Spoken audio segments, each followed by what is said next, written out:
बेटा अपने इलेक्ट्रॉनिक्स में पिछले वीडियो में अध्यारोपण प्रमेय पढ़ी थी और आज अपने पढ़ेंगे थेवेनिन प्रमेय।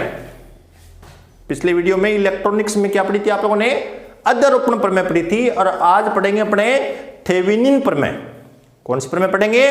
थेवेनिन प्रमेय। इससे पहले मैं एक बात बताता हूं आप लोगों को, बेसिक बात। एक तो होता है चतुर टर्मिनल जाल। कौन सा जाल होता है? चतुर टर्मिनल जाल होता है एक।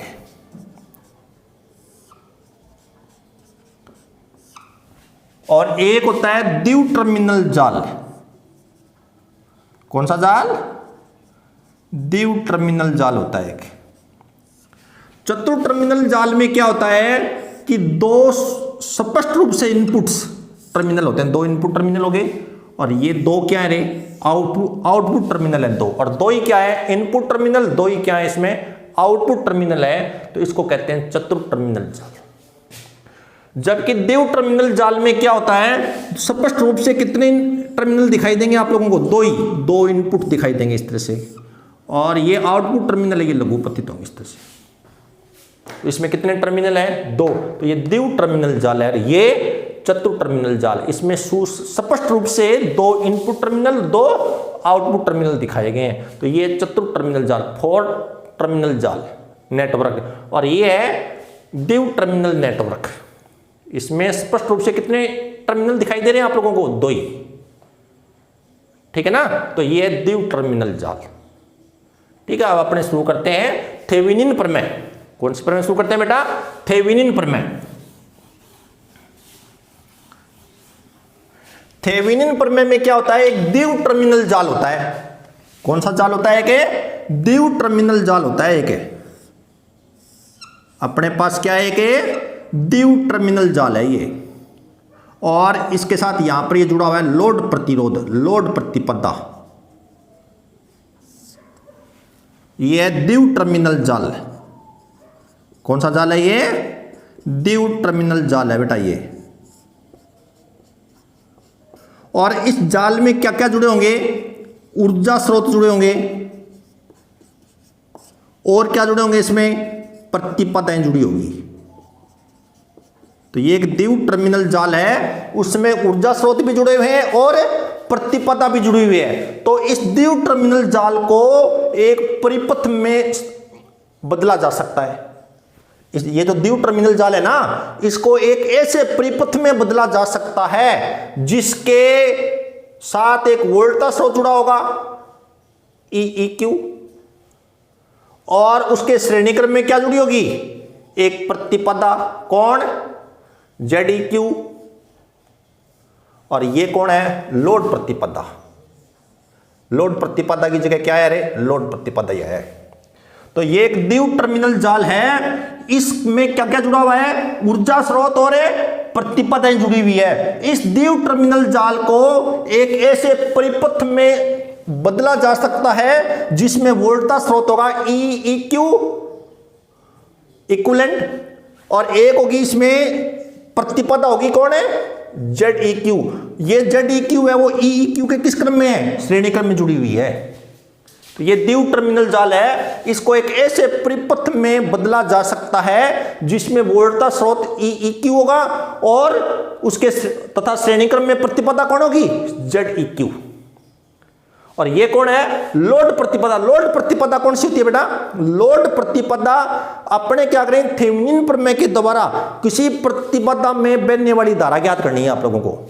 थेवेनिन प्रमेय के द्वारा किसी प्रतिपदा में बहने वाली धारा ज्ञात करनी है। जिस प्रतिपदा में बहने वाली धारा ज्ञात करनी हो आप लोगों को, उस प्रतिपदा को लोड प्रतिपदा कहोगे आप लोग। क्या कहोगे? लोड प्रतिपदा। ये EEQ क्या है? EEQ है ना, ये यहां पर ये जो लोड प्रतिपदा है ना, इसको खुला रख देंगे। खुला रखेंगे तो इस लोड प्रतिपदा के खुले सिरों के मध्य यहां पर जो वोल्टता होगी ना, उसको कहते हैं EEQ। तो EEQ क्या है? खुले लोड प्रतिपदा के टर्मिनलों के मध्य, खुले लोड प्रतिपदा के टर्मिनलों के मध्य मापित वोल्टता है। यानी इन दोनों सिरों के मध्य जो वोल्टता होगी ना वो EEQ होगी। ZEQ क्या होगा? ZEQ होगा ये लोड टर्मिनल के खुले सिरे हैं ना, इनके बीच में प्रतिपदा, मापित प्रतिपदा, यानी खुले लोड टर्मिनलों के मध्य तुल्य प्रतिपदा। और जब इन दोनों सिरों के मध्य प्रतिपदा ज्ञात करो ना, तो इस द्विव टर्मिनल जाल में जितने भी स्रोत जुड़े हुए हैं ना, ऊर्जा स्रोत, उनको क्या कर देंगे? हटा देंगे। किसके द्वारा हटाएंगे? उनकी आंतरिक प्रतिपदा के द्वारा। तो ZEQ क्या है? खुले लोड टर्मिनलों के मध्य, खुले लोड टर्मिनलों के मध्य मापित प्रतिपदा, जबकि सभी ऊर्जा स्रोत को उनकी आंतरिक प्रतिपदाओं के द्वारा हटा दिया जाए, जबकि सभी ऊर्जा स्रोतों को उनकी आंतरिक प्रतिपदा के द्वारा प्रतिस्थापित कर दिया जाए। एक बार वापस सुनिए कि थेवेनिन प्रमेय क्या होती है बेटा, कि एक द्विव टर्मिनल जाल होगा अपने पास। क्या होगा? एक द्विव टर्मिनल जाल होगा। उस द्विव टर्मिनल जाल में क्या क्या जुड़े होंगे? ऊर्जा स्रोत भी होंगे और प्रतिपदा भी होगी। उस द्विव टर्मिनल जाल को एक ऐसे परिपथ में बदला जा सकता है जिसमें वोल्टता कौन होगी? EEQ, और उस तथा श्रेणीक्रम में प्रतिपदा कौन होगी? ZEQ। ठीक है। और EEQ क्या होगा? खुले लोड प्रतिपदा के टर्मिनलों के मध्य मापित वोल्टता।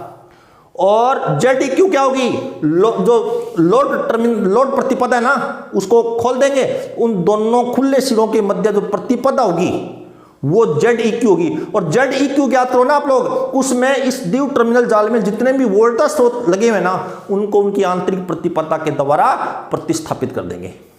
ठीक है। और लोड प्रतिपदा कौन सी होगी? कि अपने थेवेनिन प्रमेय के द्वारा एक प्रतिपदा में बहने वाली धारा ज्ञात करनी होगी आप लोगों को। जिस प्रतिपदा में बहने वाली धारा ज्ञात करनी हो ना आप लोगों को, उसको कहेंगे अपने लोड प्रतिपदा। ठीक है, आ गया समझ में? ये थेवेनिन प्रमेय का कथन हो गया। इस प्रमेय के अनुसार ऊर्जा जनित व प्रतिपदाओं से युक्त द्विव टर्मिनल जाल को एक तुल्य परिपथ में प्रतिस्थापित किया जा सकता है, जिसमें वोल्टता EQ तथा श्रेणीक्रम में प्रतिपदा ZEQ होती है। तो ये द्विव टर्मिनल जाल है और इसमें ये कौन है? लोड प्रतिपदा। इस द्विव टर्मिनल जाल को इस परिपथ में बदला जा सकता है। ठीक है। और यहां पे EEQ क्या है? खुले लोड प्रतिपदा के सिरों के मध्य मापित वोल्टता। यानी जब EEQ ज्ञात करो ना, तो ये लोड ZR है ना, इसको हटा देंगे। हटाने के बाद ये खुला हो जाएगा ना, तो इन दोनों सिरों के मध्य जो वोल्टता होगी वो होगी EEQ। ठीक है।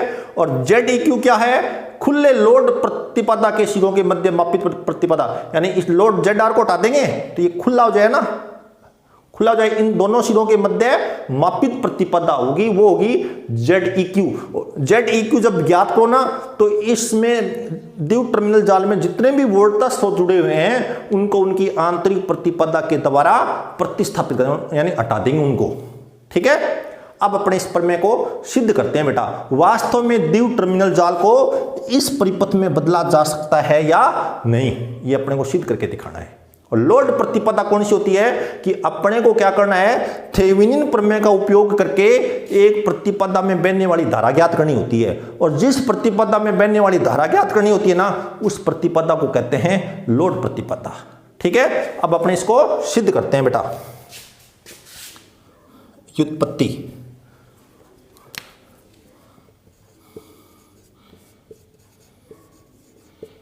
अपने क्या करते हैं? एक टीज जाल की कल्पना करते हैं। कौन सा जाल लेते हैं अपने? एक टीज जाल लेते हैं बेटा, इस तरह का जाल लेते हैं अपने। टीज जाल में कितनी प्रतिपदाएं होती है बताओ? 3 प्रतिपदाएं होती है, Z1, Z2 और Z3। टीज जाल में कितनी प्रतिपदाएं होती है? 3 प्रतिपदाएं होती है, Z1, Z2 और Z3। तो ये अपने क्या करते हैं कि टीज जाल लेते हैं बेटा। ये Z1 है, ये कौन है? Z2, ये कौन है? Z3। ठीक है। ये टी जाल है और इसके साथ यहां पे क्या जुड़ा हुआ है? एक वोल्टता स्रोत जुड़ा, जिसका आंतरिक प्रतिरोध है ना, आंतरिक प्रतिपदा, वो उसकी है ZS। ये वोल्टता स्रोत है बेटा, जिसकी वोल्टता कितनी है? E। ये प्लस और ये माइनस, और ये इसकी क्या है, आंतरिक प्रतिपदा ZS, ठीक है, स्रोत की आंतरिक प्रतिपदा है ZS।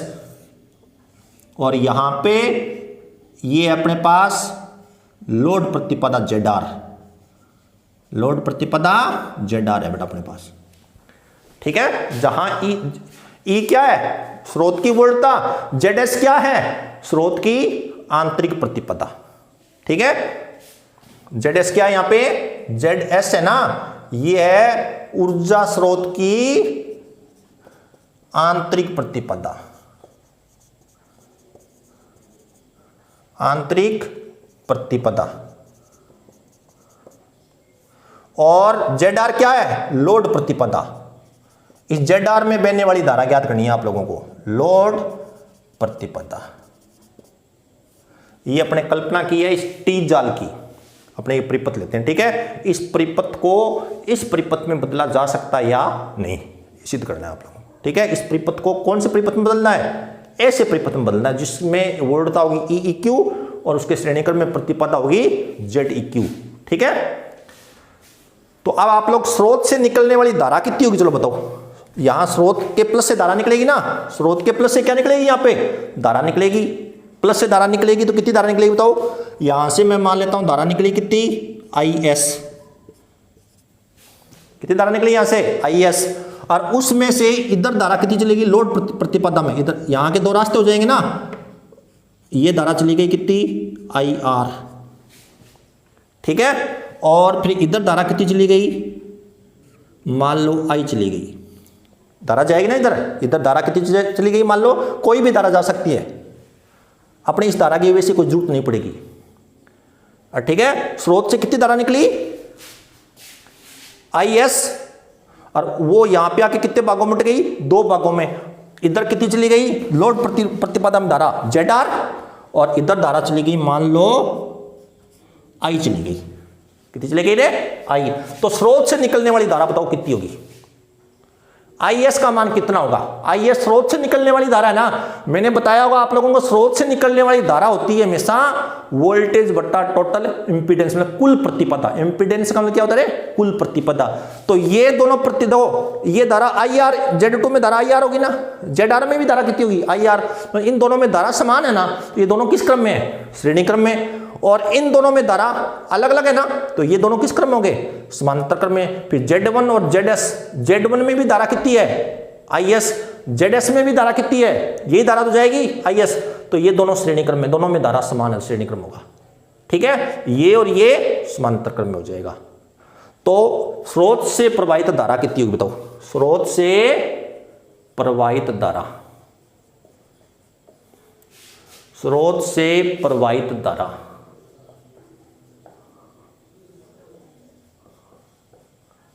प्रवाहित धारा होती है बेटा वोल्टेज बट्टा क्या है बताओ, टोटल इंपीडेंस, टोटल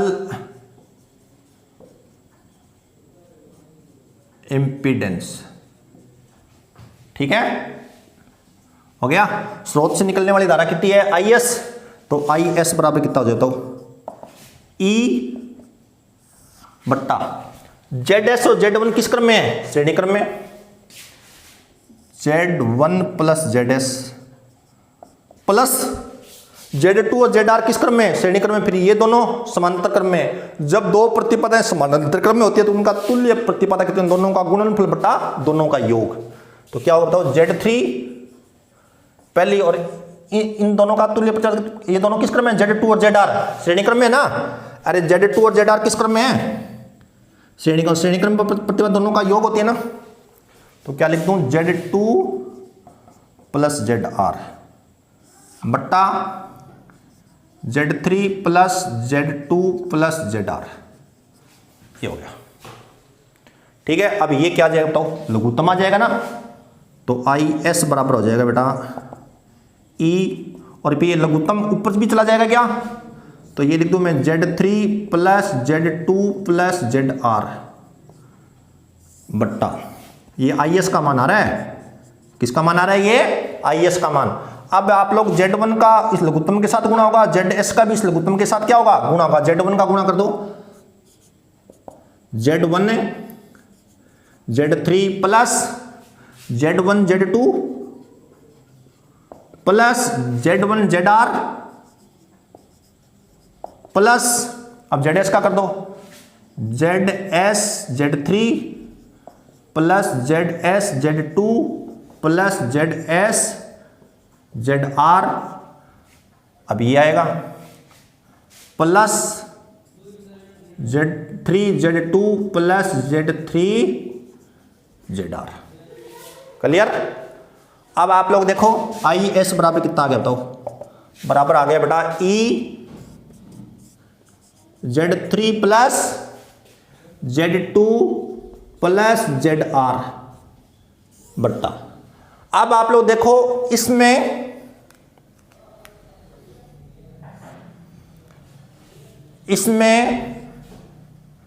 और इसमें क्या कॉमन आ रहा है बताओ, Z2 कॉमन आ रहा है ना, तो Z2 क्या ले लेंगे बताओ, कॉमन। क्या बचेगा यहां पे, Z1 plus Z3 plus ZS। ठीक है। अब आप लोग देखो इसमें और इसमें तीनों में क्या कॉमन आ रहा है, ZR कॉमन आ रहा है, तो ZR कॉमन ले लो, Z1 Z3 प्लस ZS। ठीक है। अब बच कौन से गए बताओ, Z1 Z3 बचा, Z2 Z3 बचा, इसमें क्या कॉमन है दोनों में, Z3 प्लस Z3। क्या आएगा बताओ, Z1 प्लस Z3 कहां रह गया, और ये ZS। ठीक है। ये समीकरण लिख देना बेटा एक। कौन समीकरण हो गई, ये 1 नंबर समीकरण हो गई।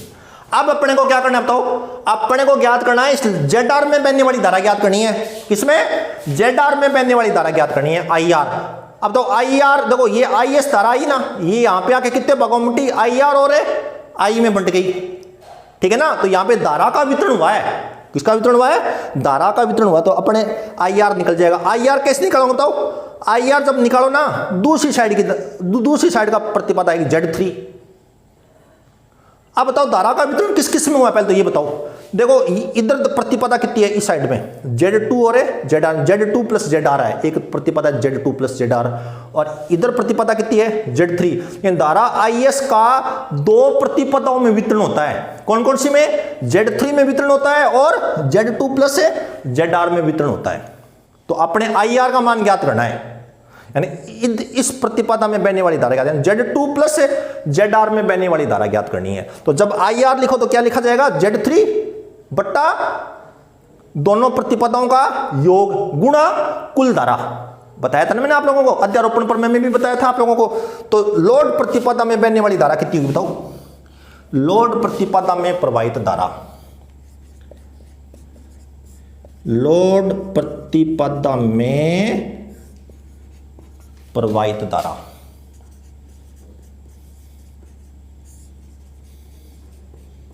कितनी बताओ, IR बराबर होगा बताओ Z3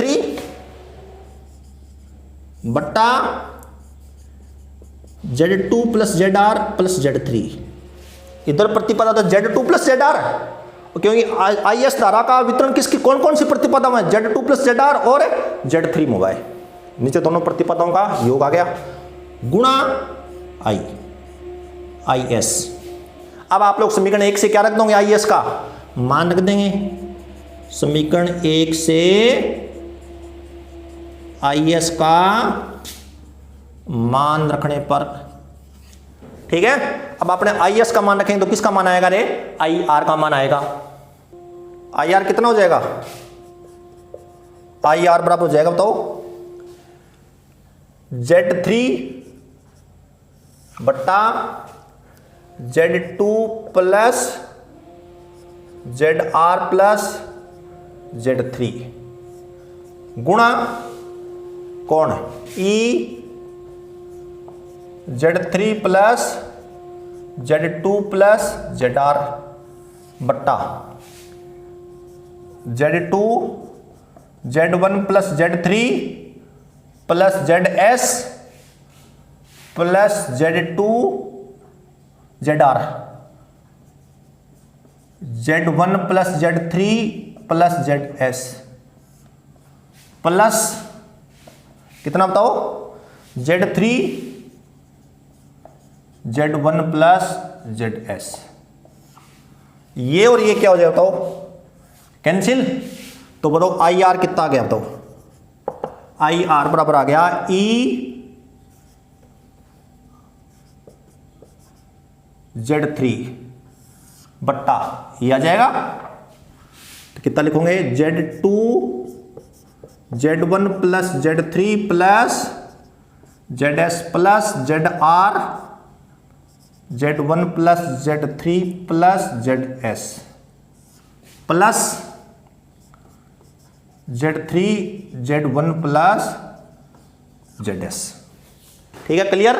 अब आप लोग क्या करो बेटा, ये जो समीकरण है ना ऊपर नीचे क्या करो, Z1 plus Z3 plus ZS का भाग दे दो, ऊपर भी भाग दे दो और नीचे भी भाग दे दो। तो क्या आएगा बताओ, आई आर बराबर आएगा ई Z3 ऊपर भाग दिया तो ये आ गया Z1 plus Z3 plus ZS, ये बट्टा इसमें भाग दोगे तो ये फिर ये Z2 बचेगा, कितना बचेगा Z2, और यहां भाग दोगे तो ZR, तो कितना आ जाएगा Z2 plus ZR plus Z3 Z1 plus ZS बट्टा Z1 plus Z3 plus ZS। Clear, ये समीकरण होगी 2। समझ में आ गई बात। अब अपने ज्ञात करते हैं EEQ, फिर अपने ज्ञात करेंगे ZEQ। अब अपने क्या ज्ञात करते हैं, EEQ क्या है। EEQ क्या बताओ, EEQ होती है खुले लोड सिरों के मध्य मापित वोल्टता। अब अपने क्या ज्ञात करते हैं बेटा, EEQ ज्ञात करते हैं। ठीक है, स्टार लगा दूं मैं। अब अपने ज्ञात करते हैं EEQ ज्ञात करते हैं। क्या ज्ञात करते हैं, EEQ ज्ञात, EEQ ज्ञात करते हैं जी। EEQ कैसे निकलेगा बताओ, अपने ये ZR है ना, इसको यहां से क्या कर देंगे, हटा देंगे, खोल देंगे। देखो क्या बनेगा, ZR को खोल दोगे तो ऐसा परिपथ बनेगा क्या,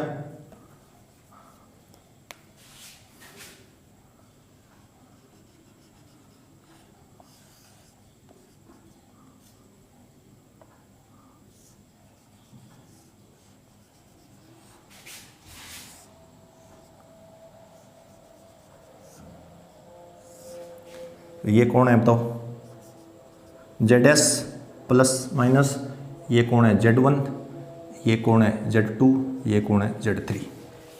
ठीक है, और अपने को यहां पर अब जो वोल्टता होगी ना, यहां पर उसका नाम क्या होगा बेटा, EEQ नाम होगा इस वोल्टता का।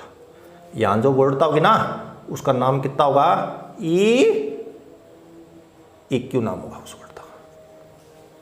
ठीक है, ये अपने वोल्टता पे ज्ञात करनी है। अब आप लोग मेरी बात सुनो ध्यान से, अपने ये वोल्टता ज्ञात करेंगे तो यहां पे वोल्टमीटर जोड़ेंगे। क्या जोड़ोगे यहाँ पे, वोल्टमीटर, और आदर्श वोल्टमीटर जोड़ते हैं। आदर्श वोल्टमीटर का प्रतिरोध अनंत होता है बेटा। तो यहां पर कितने प्रतिरोध जुड़े, वोल्टमीटर जोड़ेंगे ना तो यहां पर अनंत प्रतिपदा जुड़ेगी। यानी अपने समझ में आ रही है बात, यहां पर इन दोनों सिरों के मध्य विभवांतर मापना है, वोल्टेज मापनी है, तो अपने किसके द्वारा मापेंगे, वोल्टमीटर के द्वारा। और वोल्टमीटर का प्रतिरोध कितना होता है, आदर्श वोल्टमीटर का अनंत होता है। कितना होता है, आदर्श। यहां आदर्श वोल्टमीटर जोड़ेंगे अपने। जब आदर्श वोल्टमीटर जोड़ोगे यहां पे देखो, तो यहां से धारा निकली, मान लो कितनी, I डैश धारा निकली, कितनी I डैश, और यहां पे आके दो रास्ते बने, इधर धारा जाएगी क्या, इधर प्रतिपदा कितनी होगी बताओ, Z2 प्लस यहां जो वोल्टमीटर जोड़ेंगे ना इन दोनों के बीच में, उसका प्रतिपदा होती है अनंत। Z2 प्लस अनंत कितना होता है बताओ, अनंत होता है। कितना होता है, अनंत, मतलब इधर धारा नहीं जाए अनंत, यानी प्रतिपदा इधर कितनी हो गई अनंत। जब इधर प्रतिपदा अनंत है तो धारा कितनी होगी बताओ 0। देखो आप लोगों को बताया V बराबर क्या होता है IR, तो I बराबर कितना होता है V बट्टा R, और जब R का मान अनंत है तो धारा कितनी होगी 0, यानी इधर कोई धारा नहीं जाएगी, वोल्टमीटर धारा नहीं लेता, ठीक है। तो यहां पर इधर धारा नहीं जाए, सारी की सारी धारा किधर जाएगी इधर जाएगी। तो इन दोनों, अब ये Z3 में धारा बह रही है ना I डैश, कितनी धारा बह रही है I डैश, तो इस Z3 के दोनों सिरों के मध्य वोल्टता कितनी होगी बताओ। Z3 के दोनों सिरों के मध्य वोल्टता होगी V बराबर होगा I डैश Z3, और यहां ये मेरी इन दोनों मूल्यों के बीच में वोल्टता कितनी होगी, क्योंकि ये वोल्टता और ये वोल्टता दोनों किस क्रम में समानांतर क्रम में, और समानांतर क्रम में विभवांतर का मान समान होता है, तो EEQ का मान वही होगा जो Z3 के सिरों के मध्य वोल्टता पैदा होती है, ठीक है ना। तो EEQ कितना होगा बताओ, EEQ होगा बराबर होगा Z3 में धारा गुणा Z3, क्योंकि वोल्टता होती है धारा गुणा अवरोध रुकावट। Z3 में धारा कितनी होगी बताओ, ये धारा I डैश निकली, वो किस किस में से निकली है, किस किस में कौन कौन सी प्रतिपदा में है। ZS में कितनी धारा थी तो I डैश, Z1 में धारा कितनी थी I डैश, और धारा किस में गई है Z3 में धारा कितनी I डैश। इन तीनों में धारा क्या है समान, जिनमें धारा समान होती है वो दोनों किस क्रम में होते हैं श्रेणी क्रम में। Z2 में कोई धारा गई क्या, नहीं गई, मतलब ये नए जुड़े हुए के समान है, क्या बेटा ये Z2 है वो नए जुड़े हुए के समान है, इसका कोई रोल है नहीं है यहां पे अब, ठीक है। तो Z3 में धारा वही होगी जो स्रोत से निकलेगी, और स्रोत से निकलने वाली धारा क्या होती है ध्यान है क्या आप लोगों को, वोल्टेज बट्टा टोटल इंपीडेंस। टोटल इंपीडेंस किस किस की होगी, टोटल इंपीडेंस में कौन कौन भाग लेगा, ZS, Z1 और Z3। जिनमें धारा बहती है ना वही इंपीडेंस होती है, जिन इंपीडेंस में धारा नहीं बहती उनका कोई रोल है नहीं है यहां पे। तो रोल किन किन का केवल ZS, Z1 और Z3 का। तो Z3 में धारा कितनी होगी तो वोल्टेज बट्टा टोटल इंपीडेंस, वोल्टेज कितनी है E, इंपीडेंस कितनी होगी ZS plus Z1 plus Z3 गुणा कितना रहे Z3, ठीक है।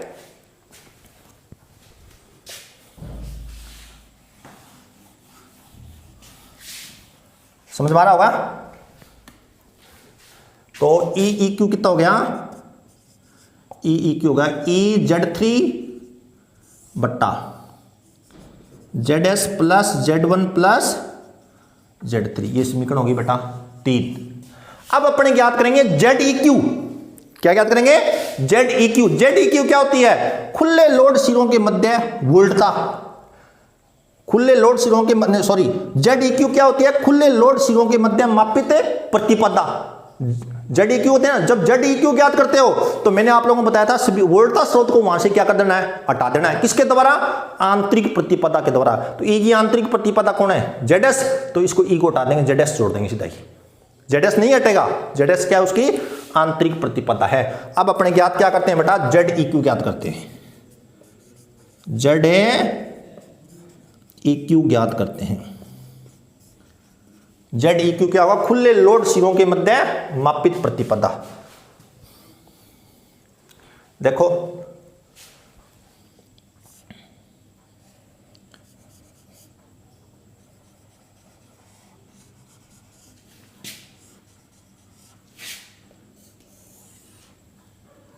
ये ZS है ना, ये कौन है Z1, Z3, Z2, इन दोनों सिरों के मध्य जो तुल्य प्रतिपदा होगी ना वो होगी ZEQ।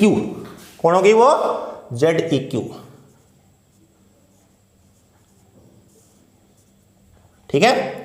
तो मैंने आप लोगों को एक बात बताई थी, जिन दो सिरों के मध्य तुल्य प्रतिपदा ज्ञात करनी होती है वो दोनों सिरे हमेशा बैटरी से जुड़े हुए माने जाएंगे।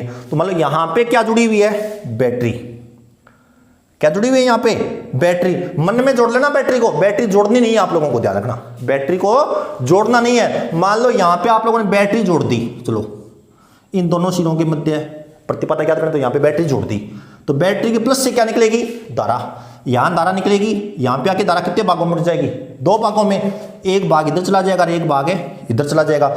इन दोनों में धारा क्या होगी बोलो, समान होगी। तो ये दोनों किस क्रम में होंगे बोलो, Z1 और ZS श्रेणी क्रम में, और Z1 प्लस ZS और Z3 ये दोनों किस क्रम होंगे, समानांतर क्रम में, और Z2 इनके क्या होगा, श्रेणी क्रम में। वो तो तुल्य प्रतिपदा होती है ना, उसी का नाम क्या होता है रे, ZEQ होता है, Z इक्विवेलेंट, तुल्य प्रतिपदा होती है वो, ठीक है क्या। जिन 2 बिंदुओं के मध्य तुल्य प्रतिपदा ज्ञात करनी होती है, वो दोनों बिंदु हमेशा बैटरी से जुड़े हुए माने जाते हैं, ठीक है। बैटरी जोड़नी नहीं है, मन में रखनी है ये बात को। तो यहां पे क्या कर देंगे अपने, ये धारा दूरा नहीं दिखानी,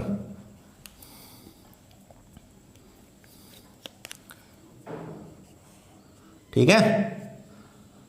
तो क्या हो जाएगा बे, इनके बीच में जो प्रतिपदा होगी वो क्या होगी बेटा, ZEQ होगी। तो ZEQ ज्ञात करो अब कितना होगा।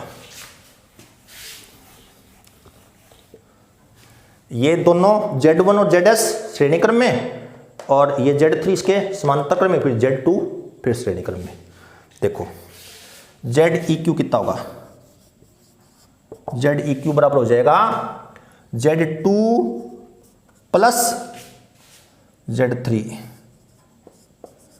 Z1 प्लस ZS बट्टा दोनों प्रतिपदाओं का योग Z3 plus Z1 plus ZS, ठीक है। ये ZEQ होगी, ये समीकरण होगी बेटा 4। अब 3 और 4 नंबर समीकरण है ना, 3 और 4 उसको कहां रख देंगे, 2 में। देखो ये किसका मान है, ये वाला मान, ये वाला मान है ना ZEQ का मान है, देखो है ना। और Z2 और ये वाला मान किसका है बताओ, ये वाला मान, ये है ZEQ का मान है। तो कितना हो जाएगा बोलो, समीकरण 3 व 4 को समीकरण 2 में रखने पर, समीकरण 3 व 4 को समीकरण 2 में रखने पर, 2 में रखने पर बोलो कितना हो जाएगा, IR बराबर कितना हो जाएगा बताओ, IR बराबर हो गया, बताओ कितना हो गया, ZEQ बट्टा ZR प्लस, बोलो या इसकी जगह क्या लिख दोगे, EEQ लिख दोगे क्या, ZEQ प्लस ZR। ये आगे लोड प्रतिरोध में बहने वाली धारा है, लोड प्रतिरोध में बहने वाली धारा है। तो धारा बराबर क्या होता है बताओ, वोल्टेज बटा इंपीडेंस। ये वोल्टेज और ये क्या है, इंपीडेंस, दोनों का योग हो रहा है। इसमें ZEQ और ZR किस क्रम में है, श्रेणी क्रम में। किस क्रम में है, श्रेणी क्रम में। तो अपने इसका परिपथ बना के दिखाओ कैसे बनेगा, यानी इस समीकरण को परिपथ के रूप में दर्शाओ। इस समीकरण के लिए परिपथ कैसे बनेगा बताओ। इस समीकरण का परिपथ बन जाएगा बेटा किस तरह का, इस तरह का बन जाएगा, EEQ हो गया प्लस माइनस, और ये कौन हो गई ZEQ, और ये कौन हो गई बताओ ZR,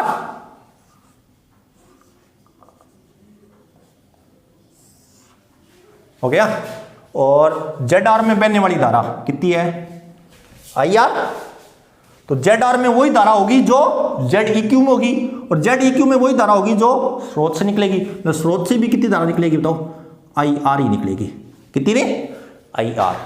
तो स्रोत से निकलने वाली धारा कितनी है, IR। वही धारा ZEQ में होगी, वही धारा ZR में होगी। तो ZR में बहने वाली धारा बताओ कितनी होगी। ZR में बहने वाली धारा यहाँ पे स्रोत से निकलने वाली धारा है, और स्रोत से निकलने वाली धारा होती है वोल्टेज बट्टा इंपीडेंस। वोल्टेज कितनी है, EEQ बट्टा इंपीडेंस कितनी है, ZEQ प्लस है ZR। यही है ना। इसलिए द्विव टर्मिनल जाल को इस परिपथ, ऐसे परिपथ में बदला जा सकता है जिसमें वोल्टता EEQ होगी और उसके श्रेणी क्रम में प्रतिपदा ZEQ होगी। ठीक है,